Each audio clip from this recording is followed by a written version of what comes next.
How can Israel, in full consciousness, release these terrorists knowing they're going to go back and be terrorists, that they will kill far more than 33 Israelis? The answer is something that is profoundly, almost untranslatably Israeli. It is a part of our national resilience. Ambassador, it sounds like you are facing contradictory goals. No country in history, certainly not this country, ever faced moral, strategic dilemmas that we face today. What about the rest of the hostages? What's the conversation about them? This is going to be the greatest test of our resilience as a people. And we are the most resilient people on earth, but we have our limits too. Do you think this deal would not have happened without Donald Trump? Ambassador Michael Oren, thanks for sitting down with me again. Always, Marissa, always good to be with you. So these are very, very tense times for those of you in Israel, and we would love to hear a better explanation of what is happening with the hostage negotiations between Israel and Hamas. So maybe we can just start by you explaining what are the terms of the deal as they stand right now. Okay, the cold terms of the deal are these. 42-day ceasefire, release of 33 hostages, with the hope that most of them are alive. The assumption is that some of them are not. Withdrawal of Israeli forces to certain areas of Gaza, away from what's known as the Netzarim corridor, which divides north and south, the return of Palestinian displaced people from the south to the north, the release of Palestinian terrorist prisoners from Israeli jails. Some are talking as much as 1,300, and numbers of them who have Israeli blood on their hand. They have killed people. They're terrorists serving life sentences. So there are other provisions, but that's the basic deal. That's the basic deal. Is that what you said? They're going to release 1,300 terrorists in exchange for 33 hostages? And it breaks down different. For every female hostage release, 50 Palestinian terrorists get released. So that's the calculus here. That's in the first stage. If the first stage succeeds, the ceasefire holds, you go into a second stage. Now, there'd be another, say, 60 hostages that will remain in captivity, again, dead and alive. The second stage calls for further Israeli withdrawals, further return of Palestinian displaced peoples to their homes. Other provisions have to do with Israel's ability to mount surveillance flights, curtailing all of that. The third phase is the end of the war. Israel withdraws completely from the Gaza Strip, with the possible exception of a buffer of several hundred yards along the former border between Israel and Gaza, that border. A certain Israeli presence along what's known as the Philadelphia route, which divides Sinai under Egypt from Gaza, and that's the route under that route. That was the route through which Hamas had smuggled vast amounts of armaments prior to October 7th, 2023. But basically the end of the war. And what that means, at the end of the war means, in theory, that there'd be a day after scenario. That day after scenario is a point of disagreement between the current Israeli government and certainly the Biden administration. We have to see what the Trump administration is going to say, because the Biden administration was very insistent that the Palestinian Authority under Mahmoud Abbas would play a very central role in the post-war governance and demilitarization of Gaza. The Israeli government has rejected that, saying there's really not much difference between the Palestinian Authority and Hamas. I'll tell you, as someone who has looked at the education systems of both Hamas and the Palestinian Authority, that there is actually no difference. And that the Palestinian Authority, yes, in theory, disavows terror, but it seeks to delegitimize Israel in international courts and denies us the right to exist, denies our history entirely. There is no Jewish history. There was never a first temple, never a second temple, according to the Palestinian Authority. It's all made-up history. Talk about our fabricated history. And that in 2005, when Israel withdrew from the Gaza Strip, the Palestinian Authority took over the Gaza Strip and had a tremendous amount of backing from the U.S. military. There was a whole U.S. military delegation, known as the Dayton Delegation, that trained the Palestinian Authority, and they held up against Hamas for about 3 days.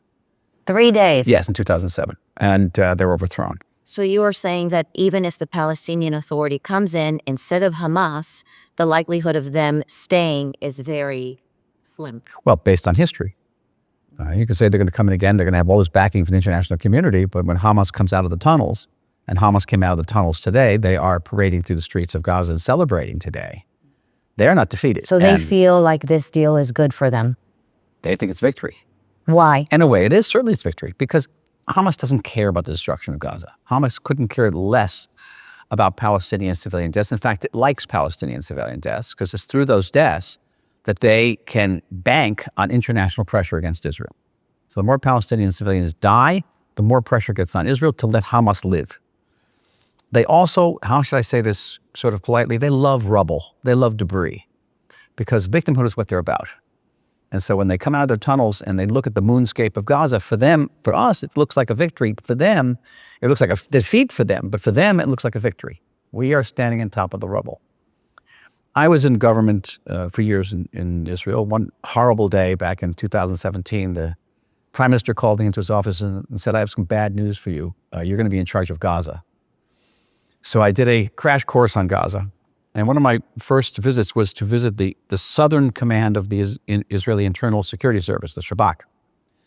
A gentleman there named Meir Ben Shabbat, who later became the National Security Advisor, gave me a briefing. And the briefing began with a slideshow. And I'll never forget this. He showed me a slide of Ismail Haniyeh, the late former political head of Hamas, who met his end through Israeli demolition in Tehran. And he was standing on top of a pile of rubble in the Gaza Strip, and he was making a V sign. And Meir Ben Shabbat says, is that a victory pose or a defeat pose?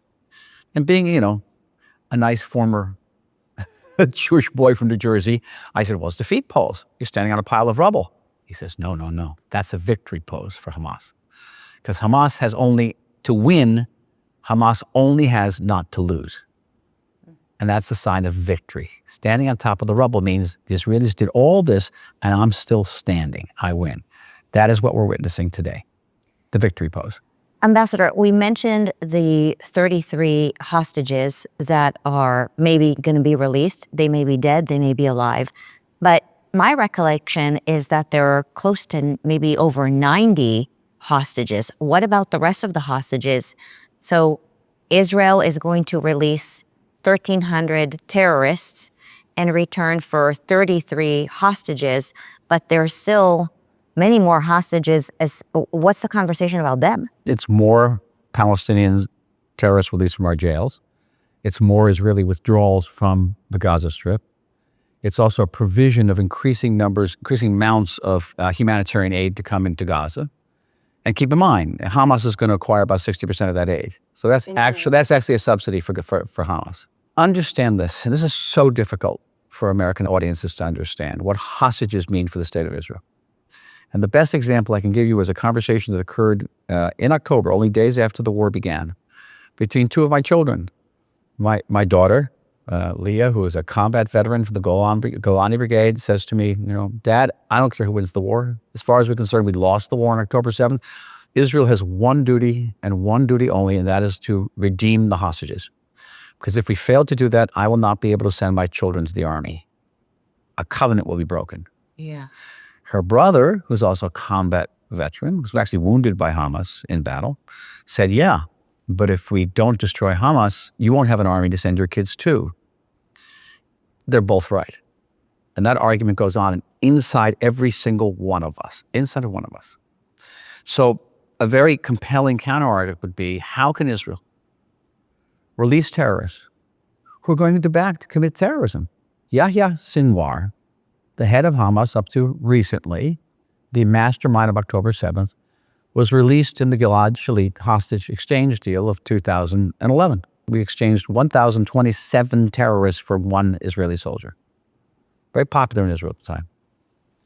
How can Israel, in full consciousness, release these terrorists knowing that they will kill far more than 33 Israelis, than the 33 Israelis we're going to get back? How can Israelis, in full conscience, agree to withdrawal of Israeli troops when we know that Hamas is still a formidable military force? They're still shelling Israeli border communities. They're still killing Israeli soldiers. Actually, 5 soldiers last week from my son's former unit. How can we do this? And the answer is something that is profoundly, intimately, almost untranslatably Israeli, which is the notion that, the understanding that if our soldiers or our civilians fall captive to the enemy, the state will do everything in power to redeem them. It is a part of our national resilience. And yes, we may be facing these terrorists in the future, and I almost guarantee you we will be facing. They're probably even more radicalized now. Sure, they're educated in Israeli jails. Just parenthetically, there was one, I was in the office in Washington during the Gilad Shalit deal, there was one Palestinian terrorist who refused to be released for Israeli jails because he hadn't completed his MA. That's unbelievable. And then Sinwar Yes. received medical care in Israeli jail. Listen, hey, we saved Ismail Haniyeh's daughter. All right, we do these things. We are the Jewish state, and let's not forget, we are the Jewish state, which makes us, we're very peculiar in this way. And so Israelis will say, yes, we're going to face greater terrorism in the future from these people, but as a society, by retrieving our hostages, we'll be much better and stronger and able to meet that challenge. If we fail to redeem the hostages, we'll be weaker, even though we may face a much weaker Hamas. So there is no good choice here. It is a choice between the lesser of two massively nightmarish scenarios. Right? And there's been no country in history, certainly not this country, the state of Israel, that has ever faced moral, strategic dilemmas that we face today. Ambassador, it sounds like you are facing, in some ways, contradictory goals, because you have two goals. One is to end the war by eliminating Hamas, Right. a terrorist group that wants to annihilate the state of Israel. And you have another goal, which is to bring the hostages back.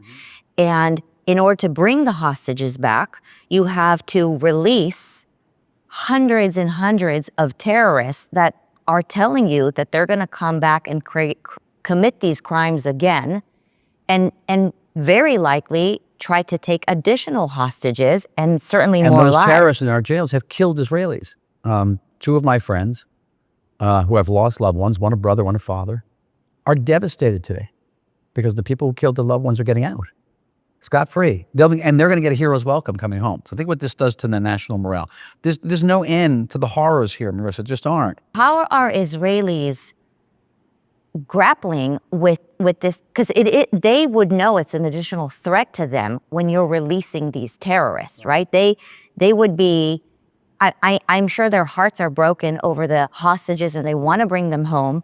And I am sure they're also experiencing incredible amount of fear that the people that you've captured are now going to go and be released into I wouldn't even call it a fear. I'd call it an uncertainty. It's a certainty. They're going to go back and be terrorists. Of course they are. Yes.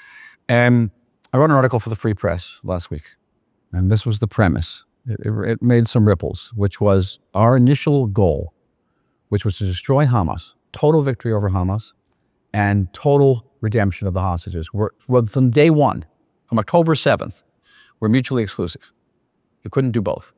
And our working assumption was that the only way to get the hostages back, the only way to reconcile these two goals, was by increasing military pressure on Hamas. Once squeezed, Hamas would relinquish hostages. But it wasn't true. It turned out that the more pressure we put on Hamas, Hamas didn't release the hostages, Hamas shot the hostages. So think about monsters. Okay. So this is psychological terror. It's every type of terror. And I mean, all of Israel's waiting to see what happens to the Bibis kids, right? Kfir and Ariel, the two youngest. We don't know whether they come out of an ambulance or out of a box. We don't know. This is going to tear Israeli society apart. And this is going to be the greatest test of our resilience as a people. And we are the most resilient people on earth, but we have our limits too. And it's have all sorts of ramifications for Israel politics. I think that the Israeli far right may be very much strengthened by this. And what would that mean? What does a strong far right Israeli government, what does that look like? What are they asking many for? things, but the question is, it'll impact our ability to expand the Abraham Accords. Because the Saudis are being very express in saying, you want peace with us, but you have to discuss a pathway to a Palestinian state, a P word. We don't discuss the creation of a Palestinian state, but you have to discuss the pathway. These parties will never agree to discuss the pathway. It will very likely involve conflicts with the Trump administration. Now, I think we can't say with any certainty about President Trump's policies, other than to say that they're different than Biden's policy. But here, in this case, the Biden people and the Trump people cooperated very, very closely. They became actually friends in forcing Hamas on one side and Israel on the other, Benjamin Netanyahu on the other side, to agree to this deal. And I don't know if Netanyahu would have agreed to this deal without that type of pressure. Do you think this deal would not have happened without Donald Trump becoming president? Unlikely. So this deal is better for Israel? It's still a bad deal, but is it better for Israel or better for the Palestinians or better for the Hamas? All I can say is right now it's better for Hamas. It's better for Hamas. And one of the things that I wrote in the Free Press deal is this is the price we pay for the failure of October 7th. We all understood there was a price to be paid. We weren't getting away from this for free. And by the way, we're just at the beginning of paying the price because there has to be a national introspection and a comeuppance. The people who are responsible for the failures of October 7th are going to have to bear that responsibility. How do you define Israel's failure of October 7th? The army didn't show up. We didn't predict it. 252 Israelis were dragged in captivity because the army didn't show up, because the army didn't predict. There was, for what we know, there was a meeting of high-ranking officers at 3 o'clock in the morning of October 7th, and no one even declared a state of emergency. There were helicopters that were supposed to be in the air. They weren't in the air. They're multiple failures. They're serial failures. And they're conceptual failures. And I was in government and I was witness to the conceptual failures. The conceptual failures were that Hamas could be paid off. Hamas wasn't interested in a frontal confrontation with the state of Israel. You pay them off with Qatari money. You let 20,000 Palestinian workers into Gaza, into Israel, and you give Hamas something to lose. That was the conception. The conception also was that Hamas wasn't logistically, militarily capable of mounting an October 7th type invasion. Hezbollah was. So all of our intelligence prowess was aimed at Hezbollah. We knew everything about Hezbollah. We knew where Hassan Nasrallah, the head of Hezbollah, we knew where he was having lunch on Tuesday and where he was having lunch on Wednesday and what he was having for lunch. We did not know anything about Hamas. We didn't invest in it. We just thought, you dismissed them. They're a bunch of Keystone terrorists. And all wrong. Okay, so there's a price to be paid for that miscalculation, but there's also cases of simple negligence, like very severe negligence. And officers who couldn't be reached on the phone. We don't know yet. There hasn't been that investigation. Now, the IDF is investigating itself, but there hasn't been a state investigation. And Prime Minister Netanyahu and his government want a governmental investigation and not a state intervention. I don't think the people of Israel agree to that. We're going to have to heal. There's a tremendous healing process here. And that can only begin with a serious investigation of what went wrong on October 7th. I mentioned that Israeli society is very resilient. We are. The 1,200 people killed on October 7th in America would be the equivalent of about 44,000 Americans. Can you imagine 44,000 Americans being killed in a single morning? 9/11, many times over. Many times over. And 9/11 was an attack by a foreign entity on American soil, but this was an invasion. This was a potentially existential situation which could have led to multiple invasions on multiple fronts. Just a miracle that Hezbollah didn't act in the same way. It literally was an existential situation. We could have ended our lives. We all could have been massacred. But Israeli society is also very forgiving. And it will look at the officers, look at the politicians in this way and say, if they come out and say, listen, we failed you. We failed you. I'm taking the personal responsibility for this. I'm going to resign. Some Israelis say it shouldn't end there, that should actually end in court-martials and people should do prison time for this. Israelis. I hear it all. Israeli officials. Yes. No, not officials. Israeli citizens are saying, my daughter was killed because of this negligence. But the I'm not Israeli happy for this guy just losing his job. I want him to lose his freedom. But they're saying that the Israeli officials should be tried. I hear this often. I don't know how widespread it is, but I hear it often. And you can understand, if you had a daughter and you have children who were serving along that border that day and never received an order to be on alert, or when they called in and said there's a break to the gate and the army doesn't show up, and then later these terrorists came in and raped them and eviscerated them and burnt their bodies beyond recognition, you might be seeking a little bit of justice for your daughter, right? Not just someone who loses their job and goes to work for a defense company. So this is it's very visceral what I'm saying, very rough. Yeah, it's true, but we have to go through this process. We're at the beginning of this, Marissa. We're not even at the beginning of the end. And it's been a year and a half. I think about the Bebas kids every single day, those little toddlers. Yeah, and we don't know how they're coming back. But let me give you the good news, because this has been a very hard conversation, and there is very good news. I'm a military historian by training. I've taught at American universities. My father was a career officer in the U.S. military. I spent a lot of time visiting American bases, including West Point. And it's interesting what they study about Israel at West Point. They do not study the Six-Day War. As you know, I did for the PragerU, I did this whole series on Israel's wars. You figured the Six-Day War was our most outstanding victory. No, they studied the Yom Kippur War of 1973, which in a very American fashion began with a surprise attack, Pearl Harbor type attack, Fort Sumter type of attack. Israel turned it around, and it was a great military victory because at the end of the war, both Cairo and Damascus, the countries that had attacked us, were within artillery range of Israeli guns. But that's not why they study it. They study it because during the war, the Israel Defense Forces did what was widely deemed, impossible. We changed our military doctrine in the middle of combat. And in this war, we didn't change our military doctrine once. We changed our military doctrine dozens of times during the war. The Israeli army in Gaza encountered a military challenge unlike any encountered by any army in history. The biggest battles fought by the United States in the Iraq War were in Mosul and Fallujah. In both battles, the U.S. military encountered 5,000 armed terrorists in a city that was largely abandoned with almost no tunnel structure. The Israeli army goes into Gaza, encounters 30,000 terrorists, fighting behind a population of 2.5 million, which have almost nowhere to run, densely built up and fighting not just above ground, but below ground in 450 miles of tunnels. Nothing like it in history. And the Israeli forces win. They win, and not only they win, but in total contrast to everything you hear on American television, Israeli forces achieve a 1-to-1 combatant to civilian fatality rate. They're talking about 47,000 Palestinian dead. Israel killed 20,000. 5,000 to 6,000 died of natural causes over the course of 15 months. And several thousand were killed by the 12% of Palestinian rockets that fell short.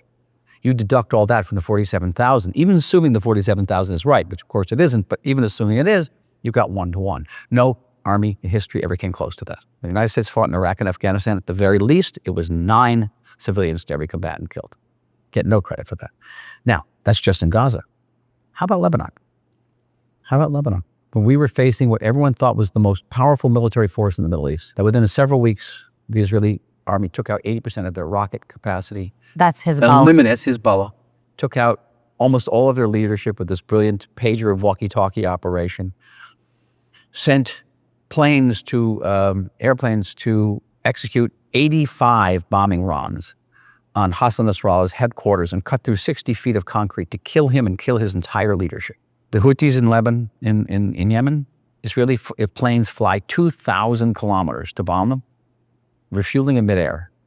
And then they do it twice against Iran in retaliation for Iranian ballistic attacks against us. Knock out all Iran's air defenses, including the most advanced Russian systems in the world, the S-300, and doesn't lose a single airplane. Now tell me they're not going to study this at West Point for 50 years. Of course they are, because there's never been anything like it militarily. And as excruciating as our losses have been in this war among our soldiers, it is a third of what we lost in 3 weeks of the Yom Kippur War in 1973, and a population that back then, a quarter of what it is now. Okay? We've also been able to keep our fatalities relatively low. They're going to be studying this militarily. And that military victory has had all sorts of geopolitical ramifications. Syria falls apart. Yeah. And Can you explain Syria a little bit, and how do you believe that's going to impact the entire region? Is there a chance that Lebanon, Syria would join the Abraham Accords? We have to see if there's ever going to be a Syria. Remember, Syria, historically, there's no country called Syria. It's a European invention of World War I, like Iraq. That's what the Turks are saying as well, right? It is, but they're right, Matt. And the Europeans sat around, Mr. Sykes of the British Foreign Office sat around with Mr. Picot of the Quai d'Orsay, and they decided in April 1916 to create a place called Syria. They created a place called Iraq, and then they said to the people of these areas, okay, you're not a member of this tribe, you're not a member of this clan, now you're a Syrian. You're not a member of this clan, you're not a member of this tribe, now you're an Iraqi. Guess what? And these states were always held together by a preponderance of central force. And once the central force was weakened, they unraveled.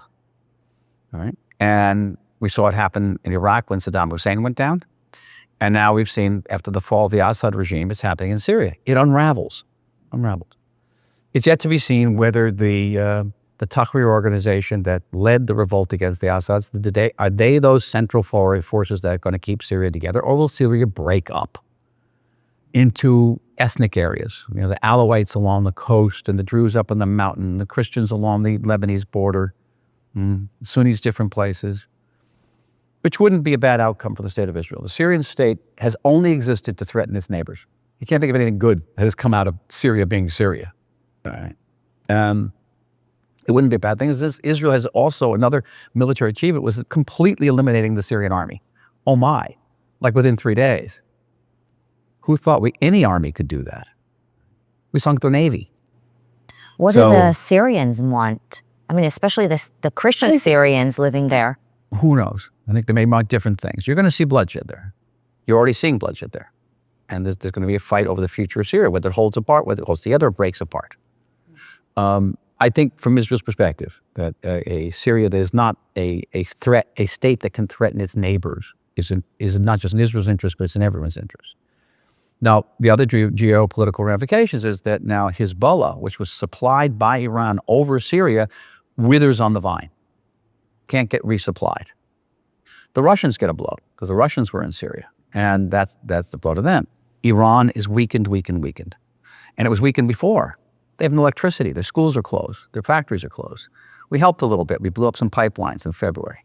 But everything could change, which brings us back to where we are today in Washington. What's going to be the Trump administration's position toward this? A couple nights ago in Israel, I had a conversation with the outgoing American ambassador, Jack Lew. And I've known Jack for many years. He's a person of great integrity. I have a high respect for him. He was the former White House Chief of Staff. He was a former Treasury Secretary, former Chief of the Federal Budget Office. I mean, he's got a record, stellar record, Harvard. Great guy. But he represented the Biden administration. He worked with the Obama administration. They had policies which were at variance with our policies. And I asked him one question, which I think was the key question. I referred to an interview which Secretary of State Blinken had with the New York Times several weeks before. You may have looked at it, the interview. And Secretary Blinken repeatedly said the goal of the administration in this war was to redeem the hostages, right, to end the war, end the fighting, and to ensure that another October 7th didn't happen again. He said this several times. This wasn't new. I've heard him say this. And I said to Ambassador Lew, did it ever occur to you in the administration that the goal of war shouldn't be all of those things, but the goal of the war should be to win the war? That the state of Israel and the people of Israel, as part of the West, sharing your value, was fighting against enemies that are antithetical to everything you stand for. An axis of resistance that was aligned with China and Russia. That this was an historic geopolitical opportunity to change the game after many American setbacks, not the least of which is Afghanistan. He didn't have an answer. I asked myself now, is this administration into winning? Because there's something to be won here. And everything can change. Everything can change. Just to be clear, winning the war means eradicating Hamas or Israel capturing Gaza? What does winning the war mean? Winning the wars can mean many things. It can be degrading Hezbollah to the point where the Lebanese people can take their state back. Winning the war against Hamas means it's more difficult because, again, you put too much pressure on Hamas, they execute the hostages. But to the greatest degree, you keep degrading Hamas and you keep trying to get the hostages back. That's an ongoing situation. But the big win is taking down the Iranian regime. Head of the snake. Take down the head of the snake, you're dealing with the Houthis, you're dealing with Hezbollah, you're dealing with the Shiite militias in Iraq and Syria. You're dealing a big blow. And is there a sense that there's something to be won here? Because the Israeli government has, the Israeli people, the army of Israel, a people's army, and this is a statistic that I've used frequently, but bear with me, 365 Israeli reservists reported for duty. Okay? People left their homes. These were high-tech families. These weren't kids off the street. Many of them served the whole 460 days of this war. I was in the military last summer, and I was with people who had served since October 7th. Wow. 365,000 Israelis is the equivalent of 20 million Americans. That's 4 million Americans more than fought in all of World War II.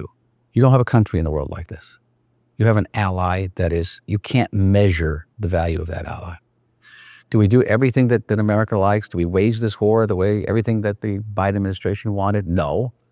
Though for the life of me, Marissa, I don't know what they were expecting. I don't know. But okay, leave that aside. They weren't thrilled. You have been given a strategic advantage that beyond the wildest imagination of any American policymaker. Are you going to take advantage of it?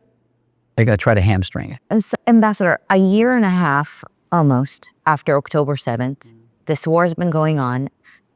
You talk about the resources that Israel has put into it.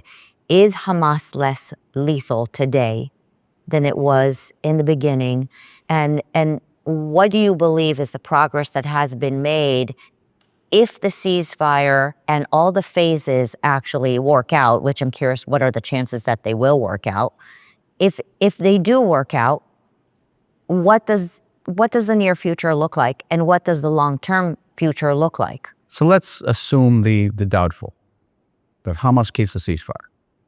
Hamas has never kept the ceasefire. There was a ceasefire in place on October 7th. There was a ceasefire that following November that they broke. They What couldn't do they even keep a 4-day generally ceasefire. do? What do they generally do to break the ceasefire? What they do is there's going to be a couple of rockets on Sderot. There'll be an ambush of an Israeli patrol, and Hamas will say it's not us. It's some other breakaway faction. That's how they do it. Not us. And the world will say, why break up a ceasefire just for a couple of rockets? And it'll be very hard for Israel to resume that fighting, even if the majority of Israeli people were behind it, and especially if there's still hostages there, and there will be hostages there. Let's assume the highly doubtful that Hamas actually gives us back all the hostages, because at the end of the day, they're going to say, hey, we don't know where these people are. There's going to be a certain number, and they're going to leave us in doubt. They are terrorists, so they deal with emotional, psychological terror.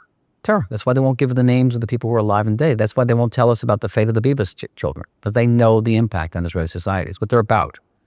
These are monsters. So let's assume, again, the highly doubtful. They keep the ceasefire. We go the entire 3 months. We get back all the hostages. And then we go back. The question is, are we back to October 6th? Hamas will emerge from the tunnels. And even if there's some day after scenario where there are contingents from the UAE, from Egypt, going in there and rebuilding, even if you take the Palestinian Authority and stick them there, Hamas is going to come out of those tunnels and kill them. And I've been around too long to see too many peacekeeping forces leave the minute there's actually a peace to keep. They work very well when there's no peace to keep, right? They leave. And what you have to do is knock off a couple of these soldiers, and they say, we're not willing to die for Gaza. And they leave. And as I mentioned, Palestinian authorities survived about 3 days back in 2006-07. So there you have it. There's no quick fix. Israel has to have an ongoing military intervention in Gaza. We cannot outsource, as much as we'd like to, we cannot outsource our fundamental security. What do you think President Trump and the U.S. should do in the event that Hamas breaks the ceasefire agreement? Let us resume the fighting. I hope that's the case. Because, again, it's going to be the degree to which they beat the ceasefire and the degree to which they take responsibility for it. I almost guarantee you they won't. And there will be violations. Listen, there are violations going on in Lebanon now. And when we respond to those violations, we get condemned for violating the ceasefire. And we see, the other day we blew up a truck that was carrying munitions into southern Lebanon for Hezbollah. And Hezbollah doesn't understand that that's a violation of the ceasefire. They're trying to get away with it. And that they win twice, because they win by trying to smuggle the weapons in. If they smuggle the weapons in, it's great. If they don't get blown up, we get condemned for violating the ceasefire. Do you think that this would be a reason for America to get sucked into a Middle East war and get involved in a war that has nothing to do with us here in the United States? Well, I have 3 problems with what you just say. Okay. First of all, America has been involved in the war. I kept on this. I do a lot of television and kept on hearing, we're about to get involved in a regional entanglement. We're going to get involved there's going to be a regional war is going to break out. I got really bad news for you. There is a regional war. Okay. It involves Yemen blocking shipping, international shipping off the Mandeb Straits. It involves Iran firing 700 ballistic missiles at an American ally. It involves Iranian-backed militias in Syria and Iraq and Jordan shooting some 200 times rocket attacks against American bases. What is that but a regional conflict, I ask you? All right. And that's just the beginning of it. Holding American hostages, killing 40 Americans on October 7th. Is America not involved in this conflict? If you think you're not, you're living in some state called Lala. Okay? That's one. Two, were America to get more deeply entangled, it'd be entangled against what? Iran has no ability to make war against the United States. Iran does not have an air force. Iran does not have a tank force. Iran has rockets. It's got terrorist operatives, but Iran is the world's largest sponsor of terrorism anyway. Oh no, Iran's going to have more terror? Iran tried to assassinate me down the street here when I was ambassador, along with a Saudi ambassador, right in the middle of Washington, D.C. They had no compunction about that. As you see, they didn't succeed. Okay? That's Iran. So what does it mean for America? America has fleets of B-1, B-2, and B-52 bombers that bomb at 50,000 feet and drop a 30,000-pound bomb that can penetrate anything the Iranians have that's nuclear and underground. And Iran has exactly nothing that can shoot at those planes. They bomb with impunity. What does it mean, war in the Middle East? And third, the third part that I disagree with is it has nothing to do with the United States. Oh boy, it has everything to do with the United States. Because A, if you think the Middle East is not here, it's coming to a neighborhood near you. And if we haven't learned this again and again, most recently in New Orleans, the Middle East is here. And the global theater is just that. It's a global theater. If America displays weakness in the Middle East, in Afghanistan, for example, bad actors, let's take a random example of Mr. Putin, decide that this is the time to invade Ukraine because America's weak. And by showing muscle in Iran or in the Middle East, you'll be defending Taiwan and you'll be defending Europe against Russia. There is a lot of criticism of the military-industrial complex. The concept that the United States starts wars because we have lobbyists here who are invested in military and weapons. And I'm curious, what is your reaction to that? It's a big conversation online that America is funding both sides of the war and that lobbyists from the military-industrial complex are financially benefiting from these ongoing wars in the Middle East. Well, arms manufacturers benefit from war. Okay, this has gone on for about 10,000 years in human history. Whether you're making, flint arrows or making F-35s, if you're making arms, you're going to advantage from war. That doesn't mean to actually start the war or promote the wars. I see no evidence here that that's the case.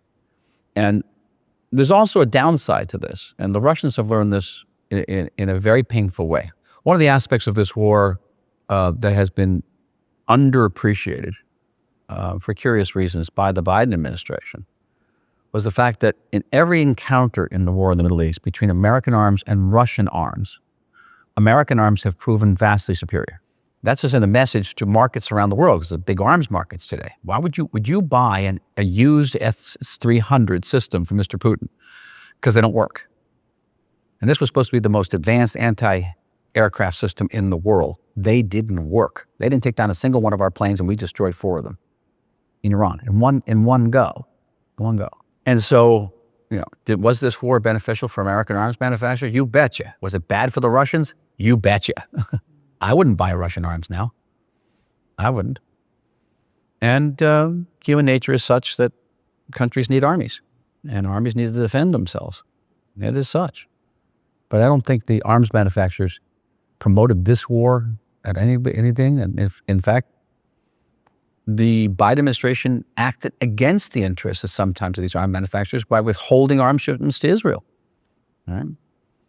And Russians didn't do that. They didn't withhold arms from anybody. Michael Oren, I will continue to pray for your safety and the safety of Israel. And I want to thank you. One of the things I oftentimes say is that it feels to us in the West that Israel is the Iron Dome of the West. You are taking on a big fight for those of us who want to live in freedom. And so thank you. And to those who serve alongside you. I'm very happy with the families of Doron and Emily and Romy. I know one of the families. And that joy is mixed. It's mixed with incredible pain and fear and anxiety and even anger. I don't know any society that has gone through this, but I really don't know any society that could go through this and come out stronger. And that's my hope. And we thank you. We thank everybody who stood beside us and with us during this very trying period. And we pray for the future. Amen. Amen. Thank you.